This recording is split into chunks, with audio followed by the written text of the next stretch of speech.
उत्तर प्रदेश के एक छोटे से गांव में सुबह की पहली किरणें धीरे धीरे खेतों पर फैल रही थीं। रात की बारिश के बाद मिट्टी से भीनी भीनी खुशबू उठ रही थी। हर घर में चूल्हा जल चुका था, लेकिन गांव के आखिरी छोर पर बनी एक छोटी सी टूटी फूटी झोपड़ी में आज भी सन्नाटा पसरा हुआ था। उस झोपड़ी में रहती थी सिर्फ 16 साल की एक अनाथ लड़की, जिसका नाम था आराध्या। उसे कभी अपने माँ बाप का चेहरा देखने का नसीब नहीं मिला। बचपन से ही उसने अकेले जीना सीख लिया था। न कोई अपना, न कोई सहारा। उसकी जिंदगी में अगर कोई था तो सिर्फ उसकी मेहनत। सुबह सूरज निकलने से पहले ही आराध्या अपनी पुरानी चटाई से उठ गई। सबसे पहले उसने झोपड़ी के बाहर झाड़ू लगाई, फिर 2 पुरानी घड़े लेकर हैंडपंप की तरफ चल पड़ी। अरे बेटी, इतनी सुबह फिर पानी भरने निकल गई? तो कभी थकती भी है या नहीं? क्या करूं अम्मा, अगर अभी नहीं भरूंगी तो बाद में लाइन बहुत लंबी हो जाएगी, फिर काम पर भी देर हो जाएगी। पानी भरने के बाद वो सीधे गांव के घरों में काम करने निकल जाती। यही उसकी रोज की जिंदगी थी। आराध्या, पहले आंगन अच्छे से साफ कर देना, फिर ये सारे बर्तन धो देना और जाते जाते गाय को भी चारा डाल देना। जी काकी, सब काम पूरा करके ही जाऊंगी, आपको शिकायत का मौका नहीं मिलेगा। किसी घर से उसे 2 रोटियां मिल जाती, किसी घर से बची हुई सब्जी, और कभी कभी सिर्फ धन्यवाद कहकर उसे वापस भेज दिया जाता। लेकिन उसने कभी किसी से शिकायत नहीं की। बेटी रुक जरा, ये थोड़ा दूध रख लें, खाली पेट स्कूल मत जाया कर। नहीं बाबा, इतना काफी है। आप रोज मेरी मदद करते हैं, भगवान आपको हमेशा खुश रखे। काम खत्म करते करते स्कूल जाने का समय हो गया। आराध्या जल्दी जल्दी अपनी पुरानी किताबें उठाकर सरकारी स्कूल की ओर दौड़ पड़ी। स्कूल की छुट्टी के बाद वो वापस अपनी झोपड़ी पहुंची। आज घर में खाने के लिए बस 2 सूखी रोटियां और थोड़ा सा नमक बचा था। कोई बात नहीं, आज इतना ही सही। एक दिन ऐसा जरूर आएगा जब मुझे किसी के सामने हाथ फैलाने की जरूरत नहीं पड़ेगी। रात गहराने लगी। पूरा गांव सो चुका था, लेकिन उस छोटी सी झोपड़ी में एक मिट्टी का दिया अब भी जल रहा था। आराध्या उसी दिए की हल्की रोशनी में अपनी पुरानी किताब पढ़ रही थी।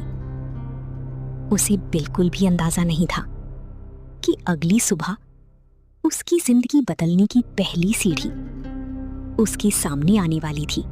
अगली सुबह आराध्या हमेशा की तरह गांव के घरों में काम खत्म करके अपना पुराना बैग कंधे पर डालकर स्कूल पहुंची।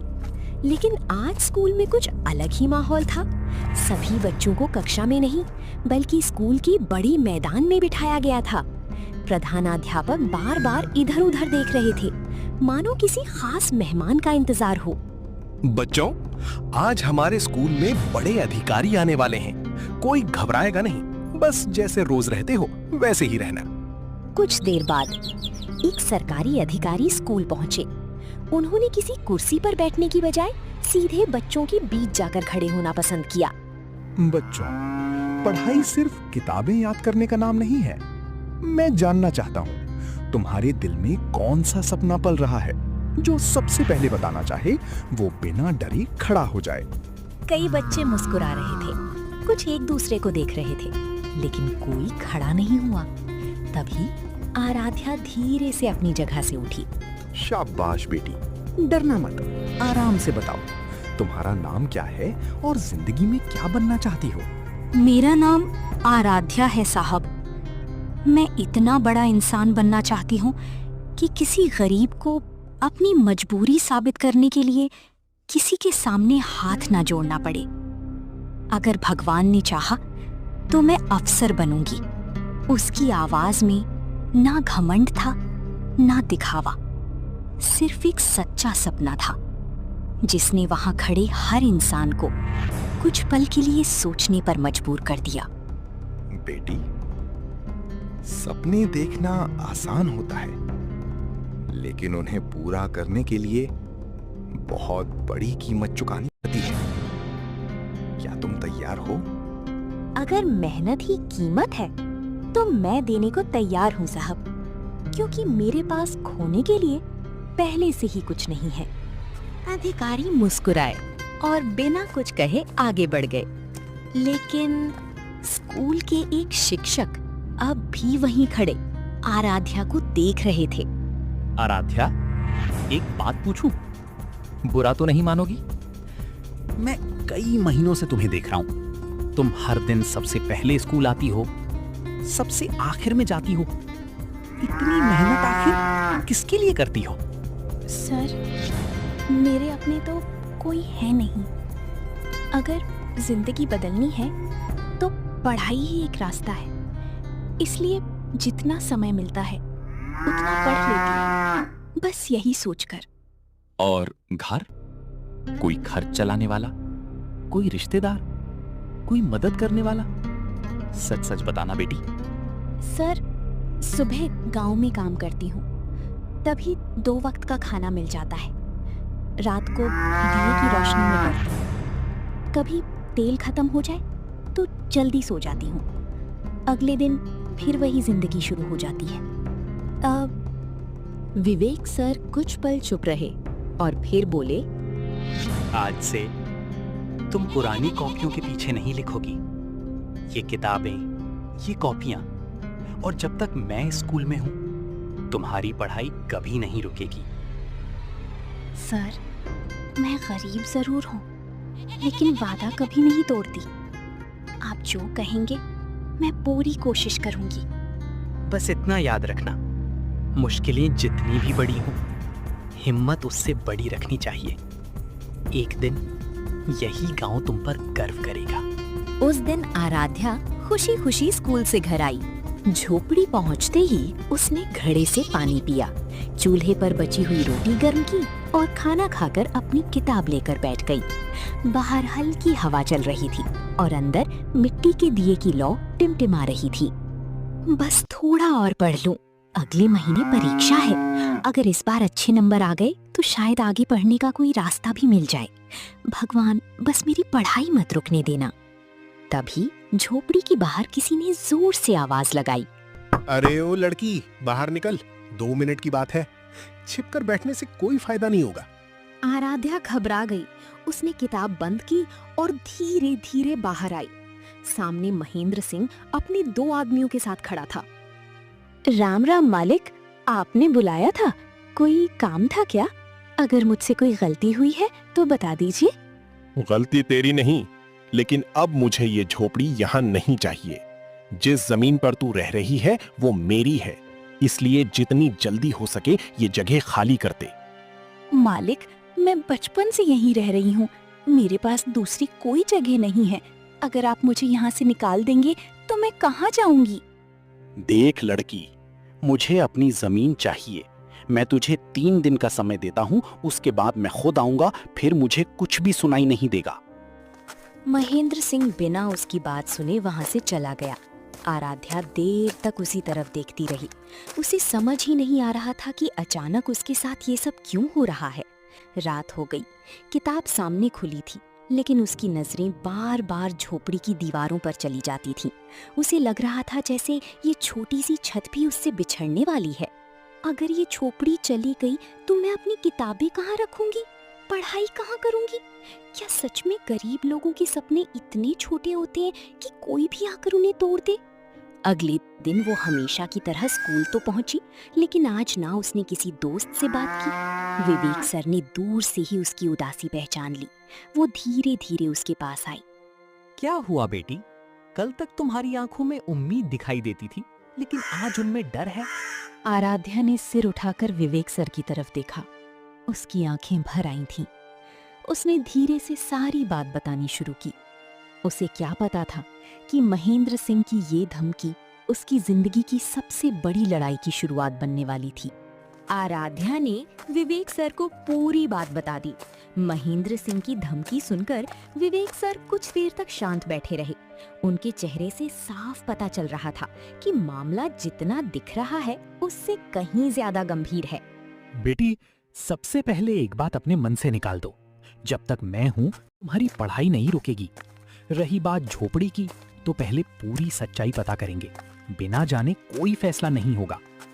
सर, अगर रहने की जगह नहीं रही तो किताबें कहाँ रखूंगी?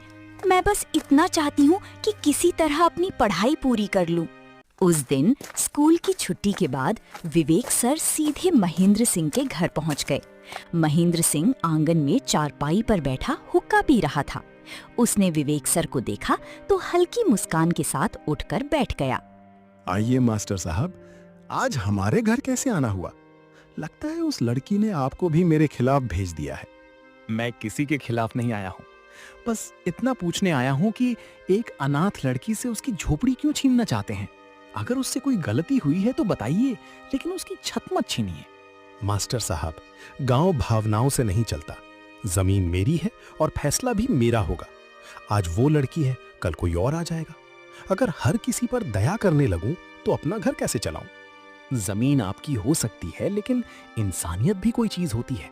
जिस लड़की ने आज तक किसी का बुरा नहीं किया, उसे सड़क पर लाकर आपको क्या मिलेगा?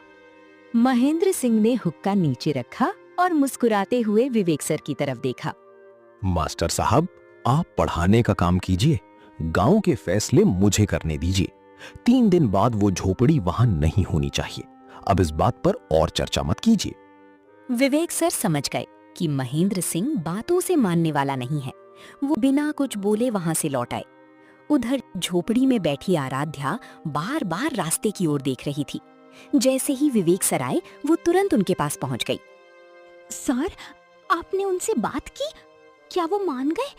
क्या मैं अपनी झोपड़ी में रह सकती हूँ? मैंने पूरी कोशिश की बेटी, लेकिन वो अभी मानने को तैयार नहीं है। तुम घबराना मत। हर लड़ाई ताकत से नहीं, समझदारी से जीती जाती है। हम कोई ना कोई रास्ता जरूर निकालेंगे। आराध्या ने धीरे से सिर हिला दिया।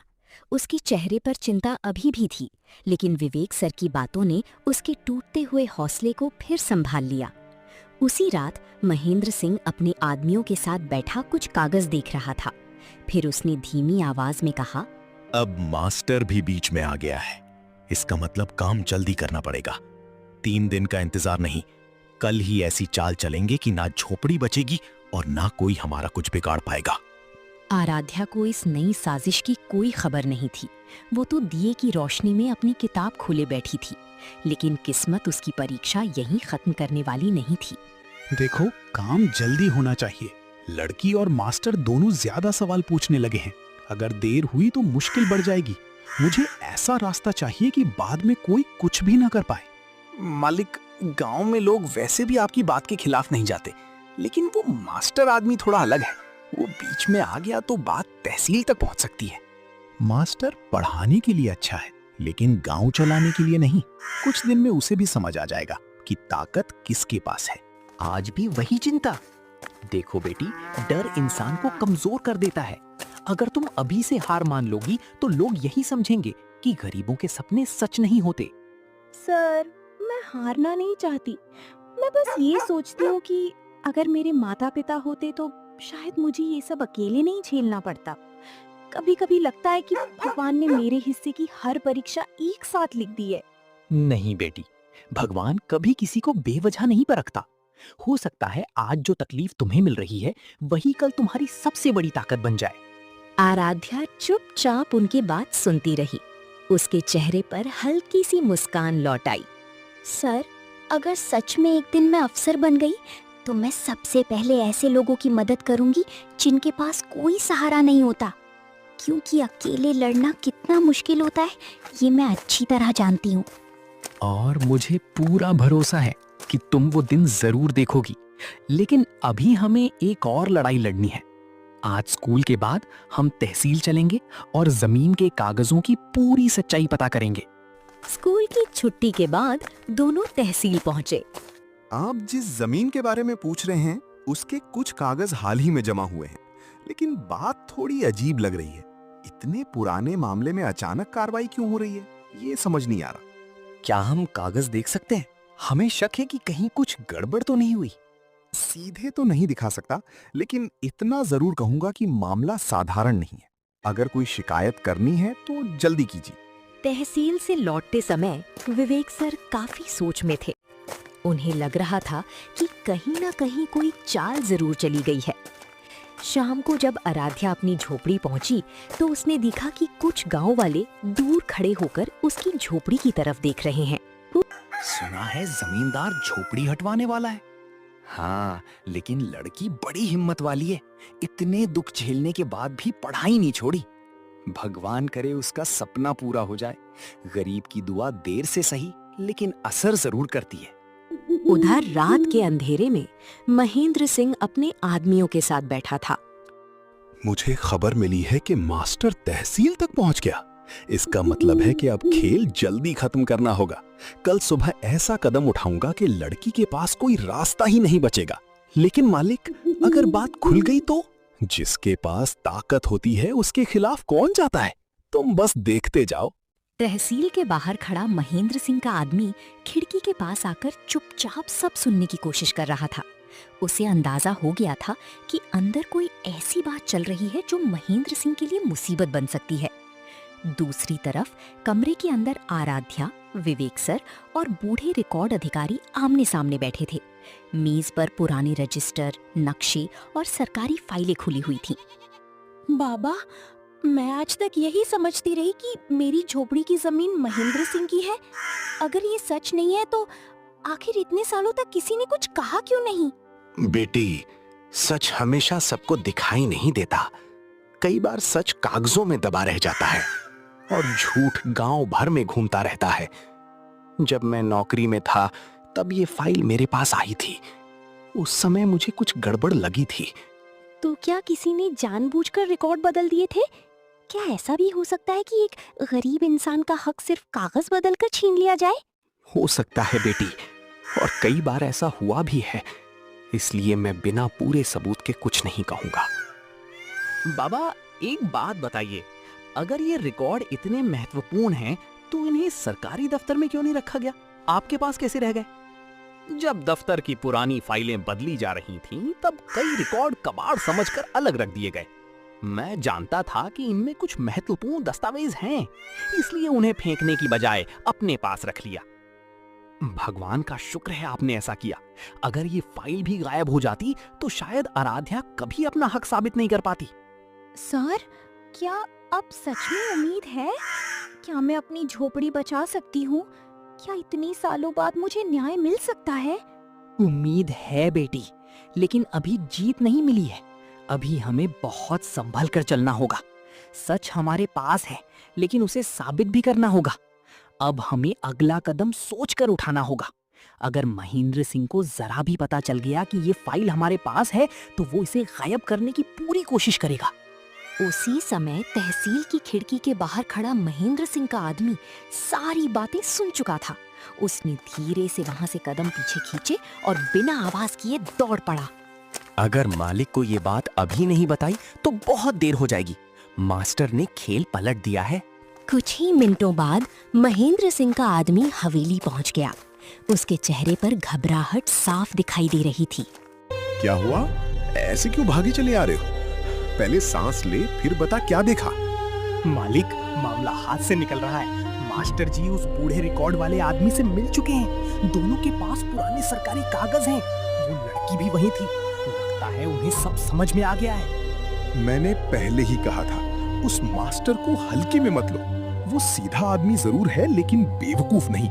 अब अगर वो जिला अधिकारी तक पहुंच गया तो दिक्कत हो सकती है। मालिक, अभी भी समय है। रात होने दीजिए। फाइल जहां भी होगी हम निकाल लाएंगे। किसी को भनक तक नहीं लगेगी। नहीं, सिर्फ फाइल चुराने से काम नहीं चलेगा। अगर मास्टर के पास उसकी कॉपी हुई तो पहले पता करो कि फाइल इस समय किसके पास है, मास्टर के पास या उस बूढ़े के पास। मालिक, मैंने देखा था जाते समय फाइल मास्टर जी ने अपने बैग में रखी थी, लेकिन बाद में उन्होंने क्या किया ये नहीं देख पाया। आज रात दोनों पर नजर रखो। अगर फाइल मास्टर के पास है तो उसका पीछा करो। अगर बूढ़े के पास है तो पहले उसके घर जाओ। लेकिन याद रखना, कोई सबूत पीछे नहीं छूटना चाहिए। तीनों आदमी योजना बनाने लगे। उधर तहसील के अंदर विवेक सर भी खतरे को समझ चुके थे। बाबा, मुझे पूरा यकीन है कि अब हम पर नजर रखी जाएगी, इसलिए ये फाइल मेरे घर भी नहीं जाएगी। मैं भी यही सोच रहा था। जिस आदमी ने इतने साल रिकॉर्ड बदलवाए हैं, वो इन्हें वापस लेने की कोशिश जरूर करेगा। हमें उससे एक कदम आगे रहना होगा। सर, अगर वो लोग आपके पीछे पड़ गए तो? ये सब मेरी वजह से हो रहा है, मुझे अच्छा नहीं लग रहा। ऐसी बात दोबारा मत कहना। अन्याय के खिलाफ आवाज उठाना किसी का एहसान नहीं होता। अगर आज हम चुप रहे तो कल किसी और गरीब की बारी होगी। कुछ देर सोचने के बाद विवेक सर बोले, बाबा, ये फाइल अभी मेरे पास भी सुरक्षित नहीं है। इसे ऐसी जगह रखना होगा जहां किसी का शक भी ना जाए। मेरे एक पुराने दोस्त हैं, वो जिला रिकॉर्ड कार्यालय में काम करते थे, अब रिटायर हो चुकी हैं। अगर फाइल एक रात उनके पास रही तो कोई सोच भी नहीं पाएगा। ठीक है, लेकिन वहां हम दोनों साथ चलेंगे, अकेले जाना ठीक नहीं होगा। सर, एक बात पूछूं? हाँ बेटी, पूछो। अगर मैं गरीब नहीं होती, अगर मेरे माता पिता जिंदा होते, तो क्या कोई मेरी झोपड़ी छीनने की हिम्मत करता? शायद नहीं, लेकिन याद रखना, इंसान की पहचान उसके हालात से नहीं होती। एक दिन ऐसा आएगा जब यही लोग तुम्हें तुम्हारे नाम से नहीं, तुम्हारे पद से पहचानेंगे। मैं उस दिन का इंतजार नहीं करूंगी सर, मैं उसे मेहनत से लेकर आऊंगी, चाहे रास्ता कितना भी कठिन क्यों ना हो। विवेक सर मुस्कुराए। उन्हें यकीन हो गया था कि ये लड़की मुश्किलों से टूटने वाली नहीं है। शाम ढल चुकी थी। आराध्या अपनी झोपड़ी लौट आई। उसने किताब खोली, लेकिन बाहर कुत्तों के भौंकने की आवाज सुनकर उसका ध्यान बार-बार दरवाजे की तरफ जा रहा था। उधर अंधेरा होते ही महेंद्र सिंह ने अपने दोनों आदमियों को बुलाया। समय आ गया है, आज रात खाली हाथ वापस मत आना। मुझे फाइल चाहिए, सिर्फ फाइल। अगर मास्टर बीच में आ गया तो उसे इतना उलझा देना कि उसे समझ ही ना आए असली वार कहां हुआ। लेकिन याद रखना, कल सुबह तक वो कागज हमारे पास होने चाहिए। गांव के बाहर रात पूरी तरह उतर चुकी थी। चारों तरफ सन्नाटा था। विवेक सर अपने कंधे पर बैग टांगे तेज कदमों से आगे बढ़ रहे थे। उन्हें बिल्कुल अंदाजा नहीं था कि कुछ लोग काफी देर से उनका पीछा कर रहे हैं। धीरे चल, आवाज मत करना। मास्टर को जरा भी शक नहीं होना चाहिए। मालिक ने साफ कहा है, आज फाइल लेकर ही लौटना है। तू चिंता मत कर, पहले देखते हैं फाइल सच में बैग में है या नहीं। अगर मौका मिला तो बिना शोर किए काम खत्म कर देंगे। उसी समय विवेक सर अचानक रुक गए। उन्हें ऐसा लगा जैसे पीछे कोई चल रहा हो। उन्होंने पलट कर देखा, लेकिन सड़क बिल्कुल खाली थी। अजीब बात है, मुझे बार बार ऐसा क्यों लग रहा है कि कोई मेरा पीछा कर रहा है। उन्होंने कुछ कदम और बढ़ाए, तभी पीछे झाड़ियों में हल्की सी आवाज हुई। कौन है वहां? अगर कोई है तो सामने आओ, छिपकर चलने से कुछ नहीं होगा। लेकिन कोई जवाब नहीं आया। विवेक सर ने बिना समय गवाए कदम और तेज कर दिए। दूसरी तरफ आराध्या अपनी झोपड़ी में बैठी पढ़ाई कर रही थी। किताब सामने खुली थी, लेकिन उसका ध्यान बार बार विवेक सर की बातों पर जा रहा था। पता नहीं सर सही सलामत घर पहुंच गए होंगे या नहीं।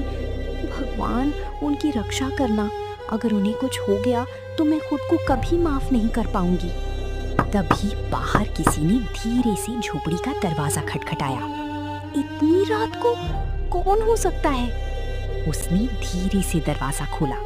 सामने गांव के वही बूढ़े रिकॉर्ड अधिकारी खड़े थे। उनके चेहरे पर घबराहट साफ दिखाई दे रही थी। बेटी, दरवाजा बंद कर लो, जल्दी। बाबा, आप इस समय?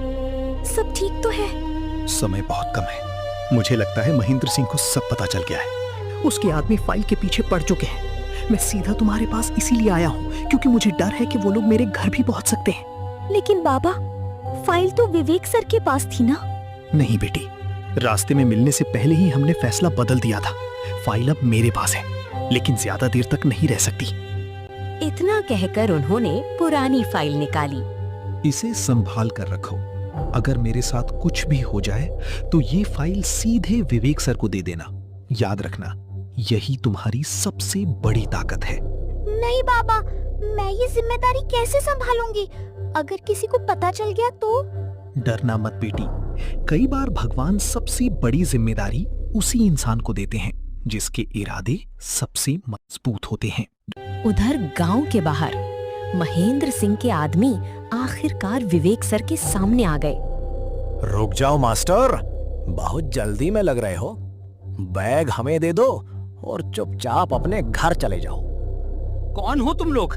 रास्ता छोड़ दो वरना अच्छा नहीं होगा। हमें तुम्हारा बैग चाहिए, बाकी तुम जहां चाहो चले जाना। अगर हिम्मत है तो छीन कर दिखाओ।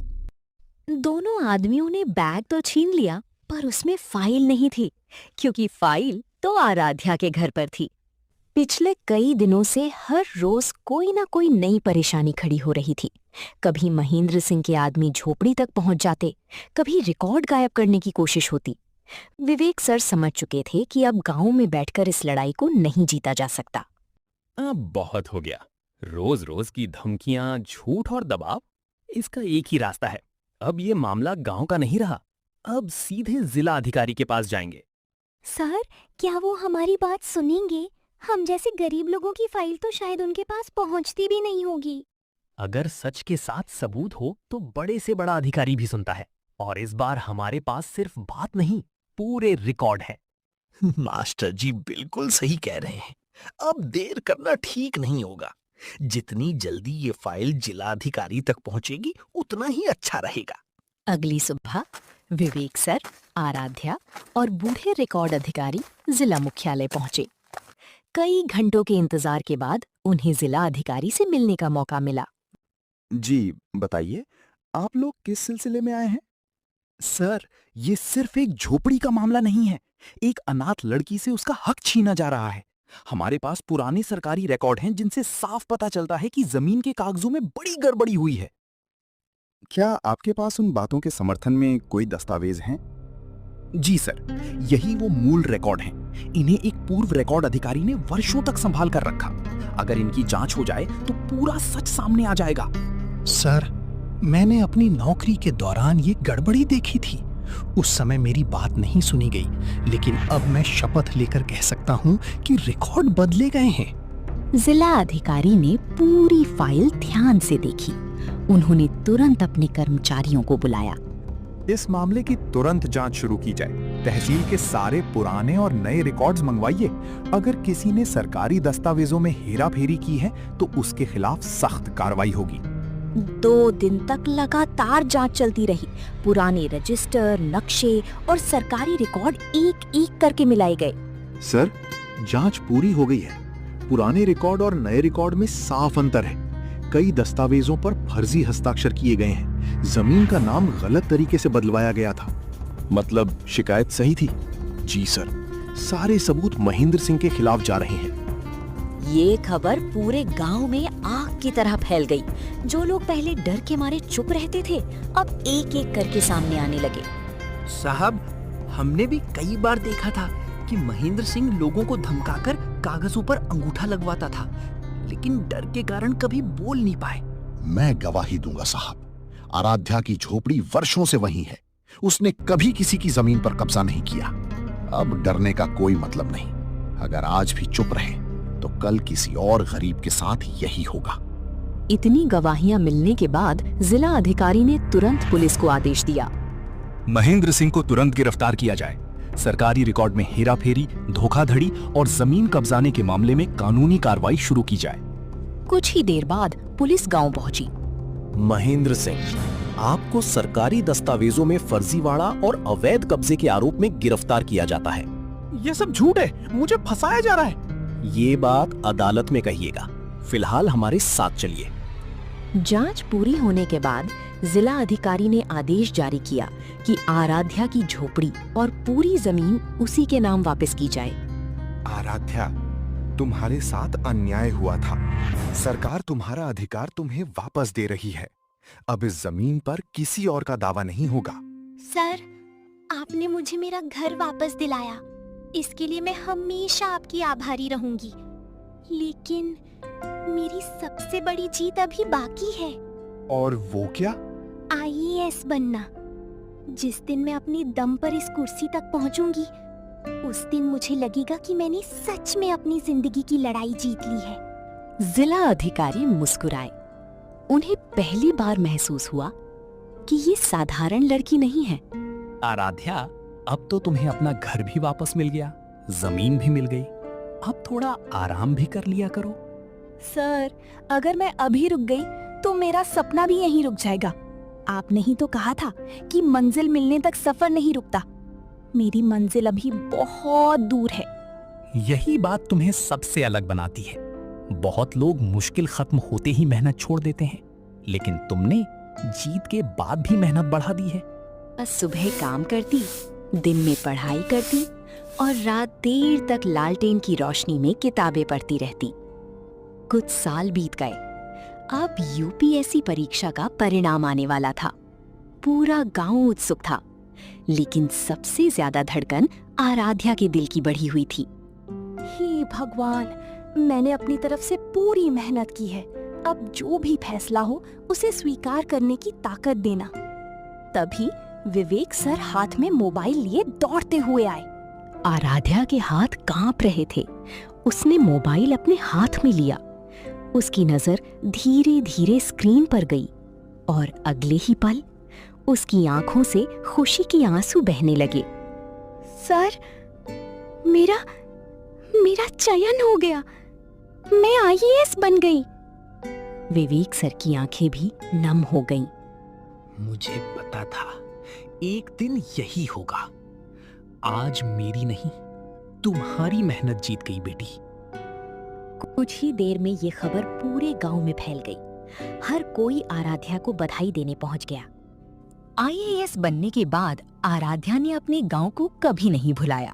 उसने सबसे पहले गांव के स्कूल की मरम्मत करवाई, गरीब बच्चों की पढ़ाई के लिए मुफ्त किताबों और छात्रवृत्ति की व्यवस्था करवाई।